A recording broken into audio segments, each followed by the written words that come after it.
if you wake up every day thinking, oh, I want to be a star, you're probably not going to be a star, right? If you wake up every day saying, oh, I love this game, I can't wait to go, to go play, I can't wait to go to the park, that's when you're going to become a star. So if you can honestly say, I can't wait, and wake up, and I mean, look, you're not necessarily going to be a flowery and daisy road ahead of everything that you love. I mean, you're going to hit some bumps. There's going to be good days and bad days, like with anything. But generally, you should be able to wake up and look forward to the next step. If you're not looking forward to the next step, don't do it.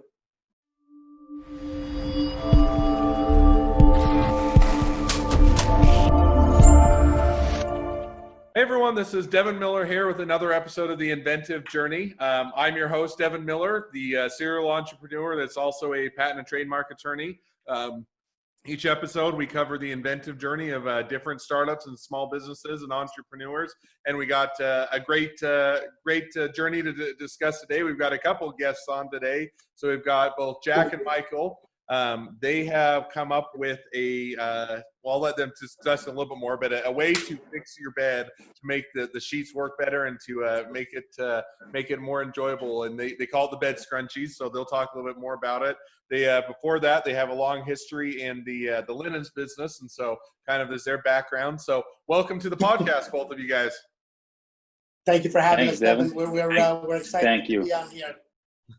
So Absolutely. I gave you an intro that probably doesn't do you guys anywhere near the justice. So maybe I'll let you guys jump into a little bit of your background and your story and tell a little bit about your journey.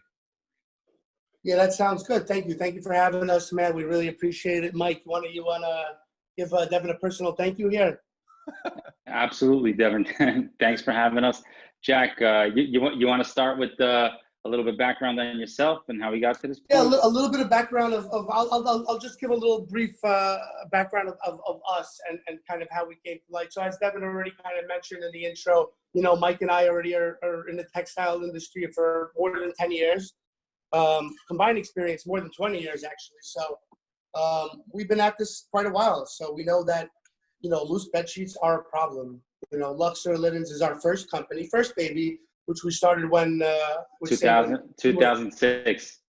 2006, when we were 19 years old. So we're not that old, but yeah, when we were 19, we started out of college, and online was just happening. It was a pumping marketplace. Fast forward to all right, about, so I'm already jumping in, so you can't fast forward too quickly. So and we didn't even talk about that beforehand. So did you go to college or straight out of high school decided I'm going to start my? I mean, there's a lot more to the story. I could fast forward and still go on for 4 hours. So I mean, don't worry, I'm not going to run out of content. I got plenty of stuff to go on. But all right, go ahead. You go ahead. You tell me where you want me to be. Oh, just what do you want to know? You said you started 2006. Was it out of high school and you started, hey, we're going to start our own business and not worry about college? Did you do it during college or did you do it? I mean, we got to college and we realized my parents are working class people. Mike's parents are working class people. I think, I'm a first generation American. I was born here. Mike is an immigrant, so he came on a boat somewhere. I came off the boat to Ellis Island. Came to Ellis Island. Now we're just joking around, but yeah. So he came here. He came here when he was young. What year did you come here, Mike? 92. We came in 89. So you came when Jordan was warming up, man. When he was getting good. Exactly. So basically, we were not, exposed to a fancy life by any means, or our parents weren't business people, but I think growing up, especially where we live in Staten Island and stuff, and seeing everyone else, and we were trying to do our best into getting to the next level. And I think me and Mike found that in common, at a young age, and we had many ventures together. Starting off from, I think we were selling jackets on eBay, and we were selling sunglasses and things, and just trying to find the next best thing until we finally did something legitimate with Luxor Linen. I mean, my most vivid memory would be, sitting in college, building the website for luxorlinens.com. So it's like I was in college, already not zoned out. I was fully zoned out. We were answering calls. Remember leaving class to answer customer calls. It was crazy. Absolutely. Fun And that times. wasn't even on top of waitering and working at the Excelsior Grand, so that was my grand idea. I was like, Mike, look, we got to make some money, in order to support and buy this inventory and do these things. So, I told him, come work with me. I was a waiter. I was doing part-time gigs, I was working on the weekends and stuff. And Mike would cover my tables. I'd run out in the back. I'd be like, Mike, I got an order. Somebody's calling me and stuff. So, it was exciting. It was a real fun time. And we're talking about Luxor Linens. Meanwhile, this is all about bed scrunching and how we got bed scrunching, but to the point. But it's all tied together, because I think that being involved in this business, Luxor Linens, and building it passionately and going through the ups and the downs of that really helped us realize that, hey, there's a problem that we need to solve, and hey, we need to do this in order to protect our future. So it was a twofold situation creating Bed Scrunchy, really. Well, yeah, and I think it's always fun to hear a little bit about the background of kind of how what you guys, where you guys came from, where you came up with, what were the previous experience in the background, because that oftentimes will flavor the business you're in now as to lessons learned and how you guys what you've done differently and how you've done it and how you had the experience and to launch something that's coming along. So that's cool. So I do like the idea. I almost picture that you're in the middle of class, you have somebody, the professor's talking, and then the phone rings and you just run out, don't even worry about what the class is talking about, and make sure you do customer service. I almost think that that's the most fun part to be with the business, is that early on. That is, and honestly, God, that visualization that you just painted there, that was you should be a director for the movies. That was it. That was exactly what was happening. And it was fun. We learned a lot, man. Experience is the best teacher of all. Better than any class, better than any professor. So, hands on. Don't be afraid to get your hands dirty. Try and fail and try again. So maybe now I'll let you fast forward a little bit. So you had Luxury Linens. I think when we talked a little bit before, you grew that. Luxor Linens, Luxor, like the casino. Luxor Linens. I misspoke, but they are luxury. They are luxury linens too. So you didn't mess up over there. So Luxury Linens are luxury linens. So we're good. All right. So you grew that. I think when we talked before, I think around 13 million, and you saw that the business was going to start to kind of fade, or that the bed sheets were almost becoming more of a commodity or something. No. It wasn't that the bed sheets came more of a commodity. We did realize back in 2010, 2012, 13, up to 2013, that was our peak. And I personally realized, and I kept telling Mike, the sun's not going to shine forever. He's like, what do you mean this and that? Well, we were in a cycle of Groupon, Living Social. All of those websites had started emerging at that point. And we were the first on the list, We were the first on the list with Groupon. Go to Groupon Goods. Rewind now. Let's rewind, 3 years ago, 2 years ago to, I guess 2017, 2016, at the height of Groupon. Living Social, they had like 4,000 or 5,000 products on Groupon Goods. We were like 1 out of 4 products on Groupon Goods. So, we were buying things for 12, 13 bucks, and we were getting back 30 bucks from Groupon, and they were selling it for 49. So, we were putting $10, and we were making $20 clean off of $10, selling 5,000 units at a time, 2-3 times a month, like it was nobody's business. So it was an incredible thing, and I knew that wasn't going to last. That was crazy. Yeah, that was beautiful. It was a beautiful thing. But this went on for a couple of years, and I knew it was just going to go down. But at the same time, I'm experiencing this bed sheets, and I'm doing well with the bed sheets, and until I took this one sheets at home, I put it on my bed, and it kept coming off the bed, and that's when I was like, you know what? I love the sheet set, but it's not staying on the bed. So I went to Amazon. I bought a solution, some kind of clip suspender thing. I tried to use it. I think I was like fighting with my wife that weekend or whatever. So she wouldn't help me lift the mattress. So I was on my own. So I was like, this is a pain in the ass. There's got to be an easier way to do it. I don't know. So I gave up. I threw the thing. I threw it on my dresser. I left. The week went on. I didn't think much of it, Fast forward later that week, I don't know, I'm on my way to the office. I'm getting dressed. I'm going to work. I grabbed this contraption that I bought that was a pain in the ass. I don't know. I have some sewing machines because that's what we do. We're in the textile business.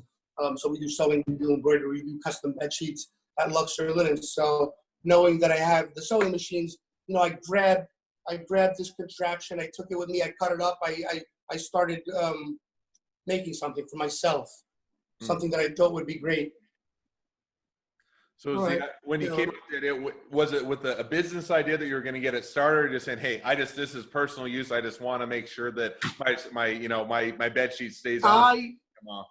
I knew the idea of obviously coming up with an invention, coming up with patents. I knew the idea of this. I was I was just isolating everything. I was just like, let me see what I can do with this, right? Let me not think about that too fast. Let me just set up the sewing machine. Let me just get my hands dirty a little bit. And let me see what I can come up with before I get ahead of myself, I didn't want to get ahead of myself at that point. So I gave myself a week until I came up with something, and then until I had something that I could show Mike, and I was like, Mike, what do you think of this thing? Right? Because what am I going to tell him? I got this idea. Everybody's got ideas, right? Everybody has ideas. But when you're walking up to somebody with something like this, and you're like, the name, I think this is a good name for it, and this is it, and this is its function. Now you have some dialogue, right? So I knew I had to get to that point before. So once I got to that point, then Mike saw it. I think that's when Mike was like, oh, this is cool, man. This could be something. And then I started validating it with people in my office, and then I kind of put it to bed for a little bit until I filed my patents. No pun intended. After I filed my no pun intended. No pun intended. Until I filed my patents, and then once those patents came to life, I hopped on a plane, went to China with no real agenda of anything besides just figuring out what I'm going to do. And then there was a lot of things in between. There was a lot of things that happened in between. Fast forward 4 years later, we're selling. We're finally selling. In between there, the journey of getting it done. This could be a different topic for later because it'd be impossible to go through it all now. But a lot of stuff that happened in between, as far as look, just because you have a patent, it doesn't mean shit. Just because you have an idea, it doesn't mean shit. Often people screw up in the manufacturing process. I think that's probably the hardest process. And we spoke about this the other day, Mike, because obtaining a patent is one thing. Enforcing a patent is another thing. Producing and selling are three other things. So these are all different functions that all have to happen at the same time seamlessly in order to be successful. What do you think?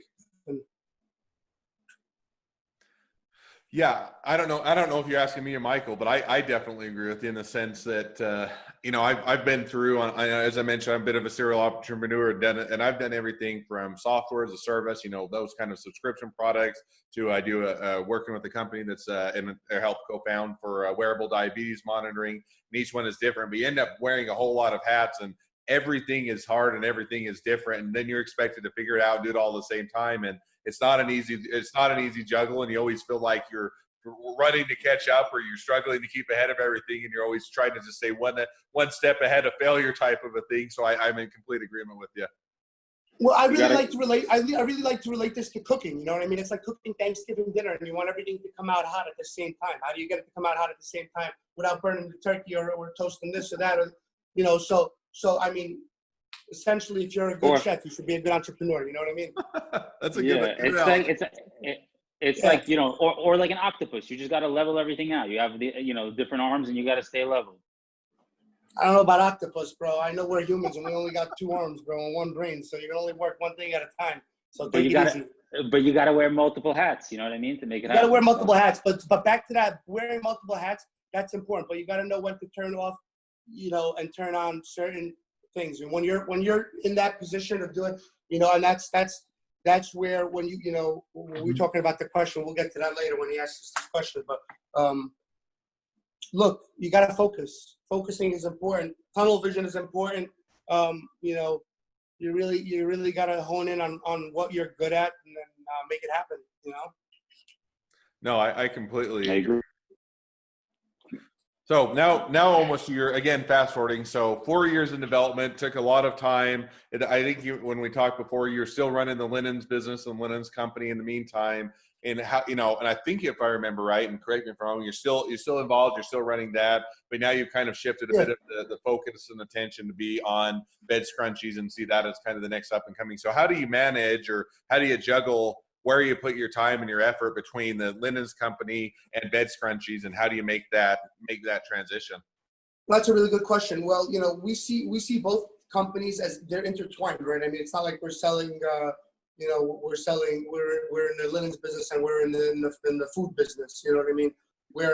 They're parallel to each other. So, you know, we kind of mirror off the success. We're selling apples and oranges. We're selling fruits and vegetables. So we're all right. You know, we're in the same realm.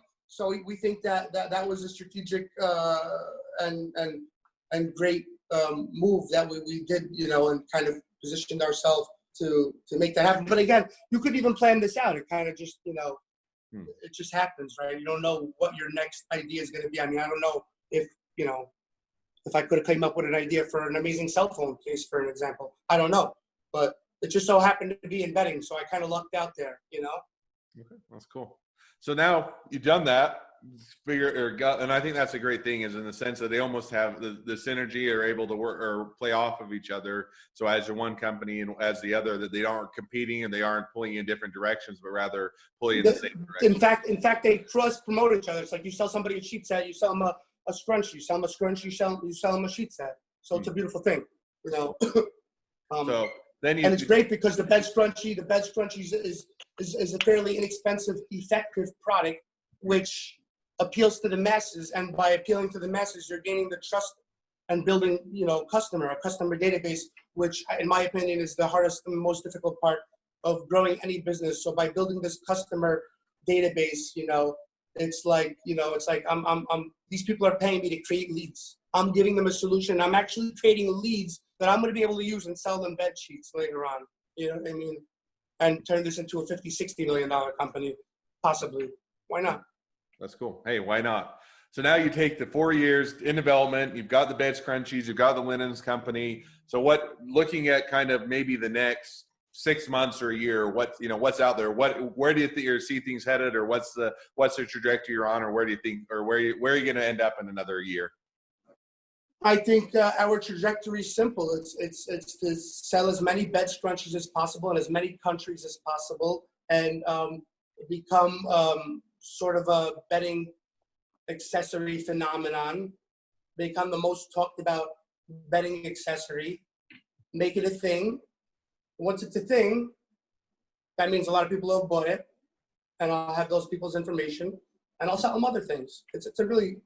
It's quite simple for me, you know what I mean? And hopefully a couple of TV appearances in between can help accelerate the situation, if you know what I mean. Sure. You know, there's nothing wrong with pouring a little fuel on the fire, you know? So I think that's you know, PR. You got to go out there. You got to talk to the right people. It's important. You know, networking with the right people is important. No, I think that's a good point. You don't necessarily have to leave your house to do it either, you know? Well, nowadays you do. You don't have to leave your house to do anything.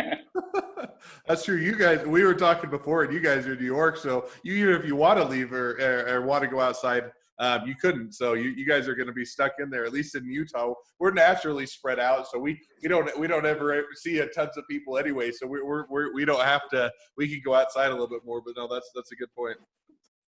So yeah, I mean, we're in a good little pocket over here at Staten Island. It's like a little secret haven of New York City. So we're kind of spread out too. All right, that's cool.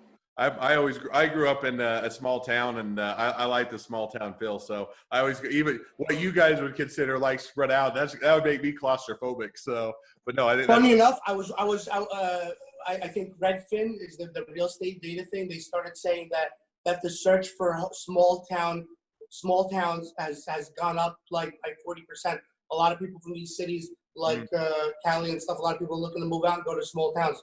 Have you read anything like that? You seen that? Yeah, at least where I'm at, the small towns keep disappearing as more and more people want to move into the small towns. So it seems like everybody. Property values are probably going up over there by you guys. You know. Yep, I think so. I don't pay enough attention, and I don't know how it's affected by COVID and everything going on. So maybe if I pull us back on topic for the last few minutes. Let's go. Let's go on topic. My final question. So we ask kind of the trajectory of the next 6 months to a year is, hey, we're going to blow this up. We're going to do whatever TV appearances, add whatever kind of fuel to the fire, and do everything else. So do you think, and so one question, and maybe you guys don't have this problem, but I see a lot of times with entrepreneurs and startups and small businesses is you always have, the next 5 or 10 great ideas, and you always have the next thing you want to do. And how do you decide where to put your focus and when is the next idea so you got, Linens Company, now you've got Bed Scrunchies, and maybe you have the next 2 or 3 ideas in the pipeline, at some point. How do you decide what's the timing or when to go after those and when it makes sense to kind of build out the company to that next idea? That's also a really great question. I think for me, I try to find things that coincide with each other. I feel like it's like playing connect the dots, trying to go to the nearest dot. You know what I mean? I'm not going to go there if I can go over here. So I like I said, that's how I came up with the Bed Scrunchie, because it's within the realm of that and of the already textiles and linens. So I would again try to my next thing would be to take this from a one product company and grow it into a nice fruitful tree.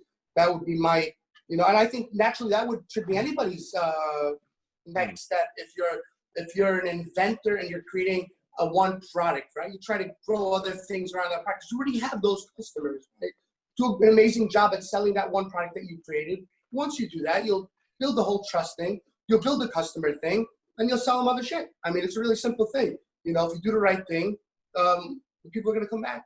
Right? Yeah, I think you don't want to bounce over onto the next thing too early before you feel like you have a tight grip on the thing you already started doing. Maximize that. Like even Mike, you fight with me all the time. You tell me, oh, let's sell bed sheets on Bed Scrunchie. I'm like, you know what? No, I don't want to do that now. I'm not ready for that. I want to just keep it what it is right now and make it really famous for what it is. I think that's really important. Think about McDonald's when they first started off. What were they serving? What were they serving? Just burgers. Milkshakes, burgers, and French fries. That's it. Keep it simple. And I think that once you become amazing for that one or two things, then that's it. Your reputation, and then you can do whatever you want. Then you sell the Egg McMuffin, right? Yeah, then you sell the Egg McMuffin, then you sell the Big Macs, and then you sell all this other stuff, right? Okay, so yeah, I agree. Oh, go ahead. So I'm saying I agree.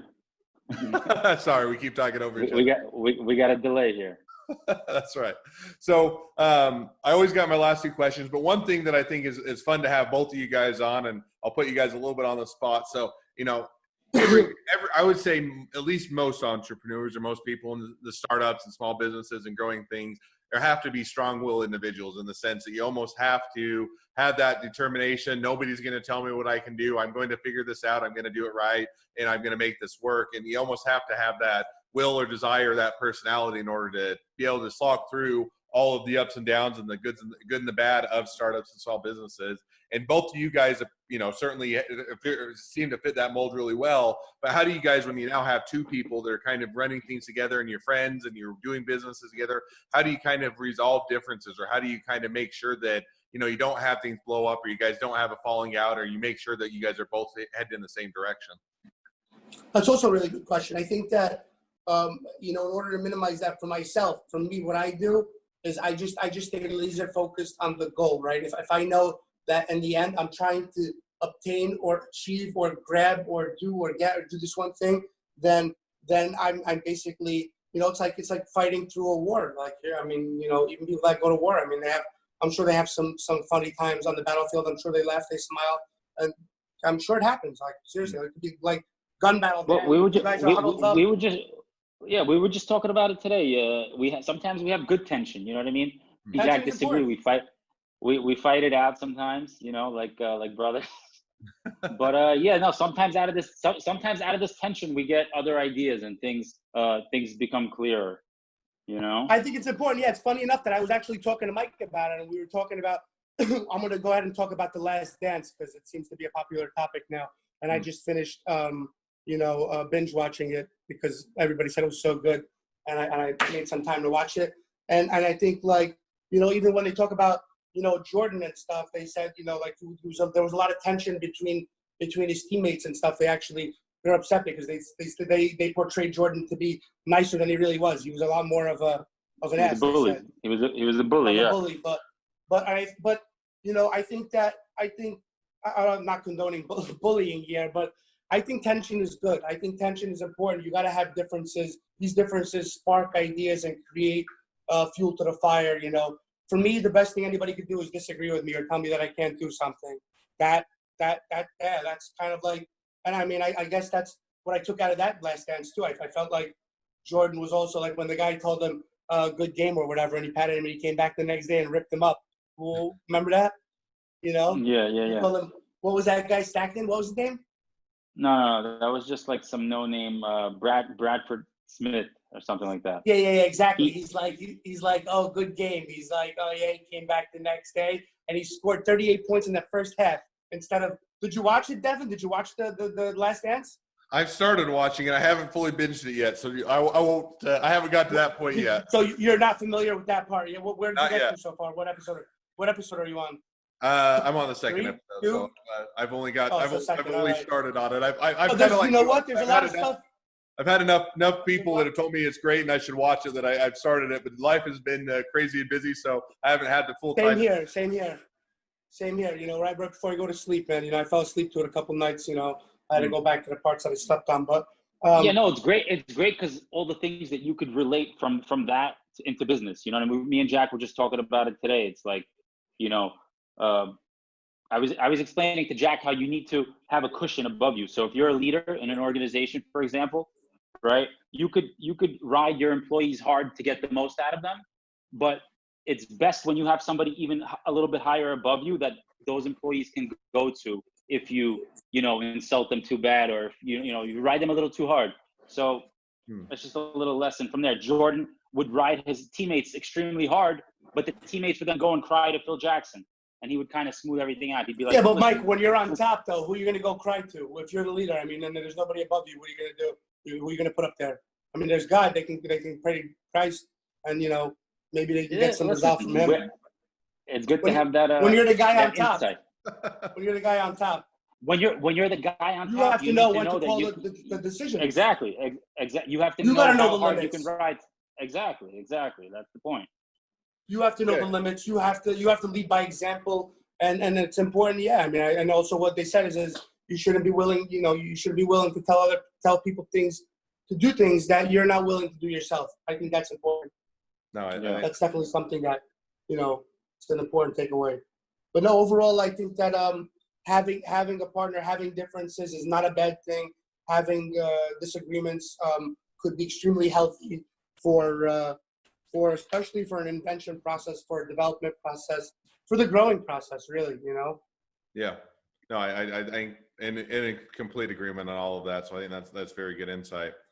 Well, as we get towards the end of the podcast, we always try and keep it to about a half an hour. It was about the attention span of most people. So as we get to that, and we mentioned, always have two questions I ask at the end of the podcast. So I'll jump to those now. So the first one, and maybe I'll ask each of you guys and see if you guys' answers line up or how each of you guys interpret it. But what's the worst business decision you ever made? Mike, you go ahead. You take the microphone on this. I mean, in my mind, I have a few, but I guess the biggest one would be, when you're doing well, don't take your foot off the gas. Try to see if you could diversify something just to have some other revenue streams, something for, a rainy day. So that would be, my, in hindsight, that would be one thing that I felt like we did wrong. We took the foot off the gas a little bit and kind of put it on cruise control, autopilot, You know what? I typically disagree with Mike, but in this actual situation, I'm not going to disagree with him because, yeah, he actually revised. He went back and revised what he thought was mistakes of the past, because we've discussed this in the past, and Mike's idea usually of diversifying would have been to try other businesses. But I mean, yeah, when you're doing well, definitely don't take your foot off the gas. And if you're going to diversify, you want to diversify within that spool of action that you're already doing. You know what I mean? So if you're selling towels, maybe diversify in selling ropes. If you're going to sell, rope, maybe diversify in selling sheets. That type of diversification is okay. But, you don't want to, be in a linen business and then, maybe go start a car dealership tomorrow. That might, kind of maybe too far of a diversification. And I think we touched about that a little earlier. in the podcast. I think that, you don't want to stray too far from the dots. You want to keep the dots close to each other. No, Yeah. I think that's a good insight. And I was listening to, and I'll do this podcast. I also love to listen to other podcasts. And there was one that was about Wrigley gum, right? So everybody has likely heard of Wrigley gum, but there was a competitor way back when that they basically tried to manufacture when Wrigley was very small and there was a kind of a fly on in a very big room type of a thing. They had a monopoly. Basically, everybody but Wrigley got together, made a monopoly, and had a kind of a gum consortium, so to speak, for chewing gum at the time. This was 100+ years ago. And then once they made the monopoly, they stopped advertising. They all gave themselves big dividends. They took the foot off the gas. And Wrigley, on the other hand, just went out and blitzed advertising. He kept the foot on the gas, kept that momentum building. And at the end, that consortium, nobody knows anymore, and it's gone away. And yet you have Wrigley that's still, a big gum provider. So I think that's a good lesson to learn is, and a mistake that's often made is, hey, when things go well, sometimes you don't want to rock the boat, and yet you need to keep the foot on the gas. So I think that's a great insight. Okay, my second question that I always ask is, for somebody that's just getting into startups or getting into small businesses or just wants to get into that, what would be the number one piece of advice you guys would give them? Really, choose wisely. Choose what wisely? Everything. As far as like, what business are you going to go into? Do you really love it? Are you really passionate about it? Do you lose track of time when you're doing it? Are you willing to do it for a year and not get paid? Are you willing to do it for 2 years and not get paid? Are you willing to give up things that you love and people that you like seeing frequently to pursue it? So I mean, like, it's like playing an instrument or playing, or you love it so much that, you'll put in the time to practice. Or it's like playing basketball. You put in the time so much that you're going to practice. And I don't think, in most situations, a lot of these athletes, they may even grow up saying they want to be athletes. They just love it so much that they play so good. They get noticed, and then they become chosen to become athletes, right? They get noticed. But that's because initially they're so passionate about what they're doing, right? They're not even thinking about that, If you wake up every day thinking, I want to be a star, you're probably not going to be a star, right? If you wake up every day saying, I love this game, I can't wait to go, to go play, I can't wait to go to the park, that's when you're going to become a star. So if you can honestly say, I can't wait, and wake up, and I mean, look, you're not necessarily going to be a flowery and daisy road ahead of everything that you love. I mean, you're going to hit some bumps. There's going to be good days and bad days, like with anything. But generally, you should be able to wake up and look forward to the next step. If you're not looking forward to the next step, don't do it. Choose wisely. I agree. And I also think, as an entrepreneur, as an inventor, if you're going to, think of creating a new product, just take the dive and try to sell that product on the marketplace as early as possible. Some kind of prototype, put up a listing. It doesn't have to be, you don't even have to have your manufacturing in place. Put it up, see if people are willing to open up their wallets and start, paying for it. And if they do early enough, you'll know that you have something real there. And you know what I mean? And then you could go back to the drawing book and then plan for bigger and better things. But the sooner you can do that, the earlier you'll have that reassurance in your mind that you're on the right track. And generally, don't be discouraged. I mean, look, there's going to be a lot of stuff that's going to pop up that's going to tell you, you shouldn't, it's not going to work, or look, you just got to keep trying. If you want to make it work, basically, you'll find a way to make it work. No, but you gotta initially. I think it starts off with again that love and that strong desire. It could be the worst idea in the world. What's the quote? What's the quote, Jack? What's your quote? Your famous quote. Desperation is the key to creation. If you're desperate enough, you'll find a way to make it happen. Yeah, I like that one. If you're desperate, like if you're hungry and you're desperate, you'll make it happen. Whatever it is, Well, what do they say? A hungry dog runs faster, right? Is that what they say? Is that probably? I mean, look, try to dangle a carrot in front of a horse when he's running. Well, you guys have all sorts of good words of wisdom. I think that's some great advice. So I think those are things to keep to heart. Well, as we wrap up, certainly want to, if people want to, whether they want to get involved with your product, they want to reach out, they want to invest, they want to buy the product, whatever the case may be. This is the product right here. Here, let's give them a sneak peek, right? All right. I mean, look at this packaging. Look at the quality over here. Yeah. Right? What We didn't skimp out on anything. Beautiful. It is what do you want to know? Tell me. So what's the best way for them to reach out, get your product, get involved, or otherwise get in touch with you? Depending on what you want to do, just reach out to us on betscrunchy.com. You can reach us on Facebook, Instagram, wherever's convenient for you. You can send myself an email, jack@betscrunchy.com or mike@betscrunchy.com. We're both easily accessible, and we'd love to hear, share, or give you advice on any ideas, opinions. Love to hear everything. So we're here. We're in it to win it. We're reachable. We're definitely reachable. Well, awesome. Well, I appreciate you guys willing to come on the podcast and also willing to share and be approachable. So it's been fun to have you on. I always get to the end of every podcast, and I wish I had about double the amount of time because there's so many more things that would have been fun to dive in on. But we are reaching the end. So thank you guys again for coming on. For those of you that are wanting to get involved and be a guest on the podcast, feel free to go to inventivejourney.com and apply to be on the podcast. And for anybody that needs patent and trademark help, we're always here to help startups and small businesses. So go to Miller IPL.